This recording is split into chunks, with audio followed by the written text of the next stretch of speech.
Hello and welcome to the Cardiac Cats YouTube channel.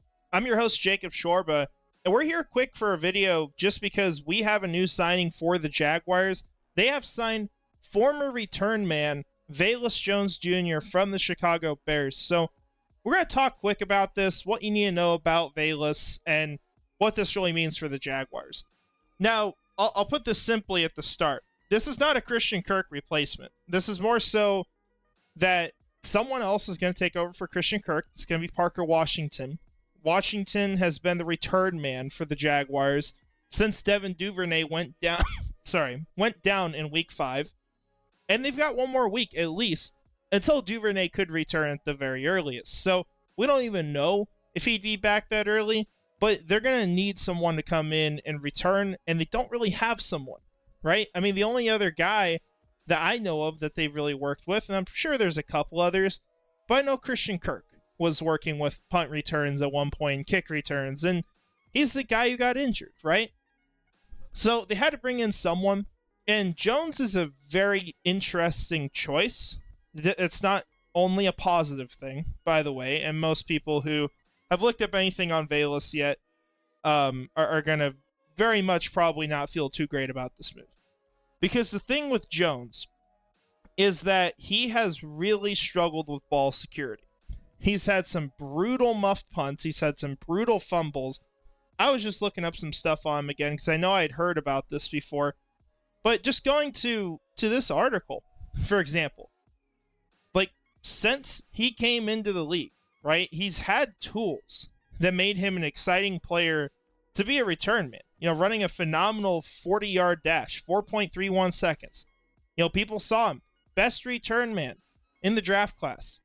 But since he's come in, he's really struggled. He's had lots of fumbles. He's had lots of muffed punts. And it's cost the Chicago Bears big time. Now, this is something Jacksonville struggled with too. I'll say that. It has not been maybe to the same extent, but we've had a lot of close calls on kickoffs. And it just shouldn't be stuff that's happening consistently.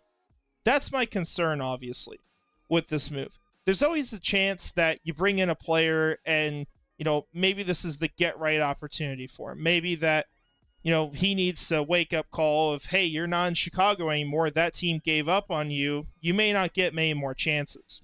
So maybe it plays out like that. Maybe it doesn't. You know, it's a risk. And at the end of the day, could really go two ways, right? I mean, he could be a phenomenal return man. He has the tools to do it. He could also be someone who costs the team a game. And that's what's scary about it. But, you know, of course, we've talked about this before. The season's not going very well, right? There's not much of a season to save at this point. So, you know, it's almost like if it happens, I wouldn't be as mad as maybe I would be if the team was, you know, 8-3 like they were at one point last year. But not that you want to bring in guys who are going to struggle. But this is an interesting move by Jacksonville. I don't think it's going to cost them much of anything. Once again, key word here. They have signed the player. They're not claiming him. It's not off waivers unless this has been misconstrued. So this is probably going to be a veteran minimum kind of contract. Reason why I say that is because usually when rookies are waived off a team, if someone claims them, they take on the rookie contract. And this is a third-year player in Velus Jones Jr. So he's still on a rookie deal at this point. But since no one claimed him, this is not a rookie deal anymore. He goes to a veteran contract, essentially. And next year, he would be a free agent like normal. Something interesting to note on him as well. This is an older prospect, 27 years old. And he is in his third year in the NFL. He would have turned 25 just after the NFL draft in 2022. Kind of crazy stuff here. And as far as talking about like what he's done as a receiver, it's not a whole lot here, right? 1 reception this year for 8 yards. You go back to 2023, he caught 4 of 7 for 20.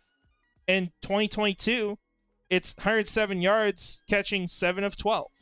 You know, it's kind of similar to what we were talking about with Duvernay when he came in, where Duvernay probably had a little more production than this, but he's so rarely used in the receiving game. They may call him a wide receiver, but in reality, he's more of just a return guy. He's more of a special teamer and that trick play kind of guy, and that's where, a lot of this stuff probably comes from.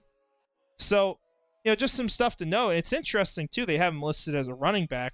So I don't know if actually, it appears they've been using him a decent amount in recent times there. So he's kind of a do-it-all guy. We'll see what happens here. Like I said, high-risk play, high-reward play, maybe. I don't know. But I don't think this is someone that's going to be starting for a really long time unless the Duvernay injury is really that bad. So that's all I've got. Not a whole ton to talk about, but just wanted to hit on this quick because I know it's at least a decent conversation to have, given that he's a well-known name. He's a former third-round pick and someone that is going to be on the field for Jacksonville probably as soon as this weekend. So with that all said, I want to shout out our channel members. We've got Premier Nasir 904, Mr. Dolphin, Scrubber Ducky 500, and we have a new channel member in Brian Foster. Shout out to you. Appreciate you joining. Sorry I didn't get you on here earlier. I just saw it before this video, so made sure to get you on there now. Make sure to comment on videos as well so we can talk. Be more than happy to. But that's all I've got, guys. I appreciate y'all for watching. Hope you have a great rest of your week. And finally, go Jags.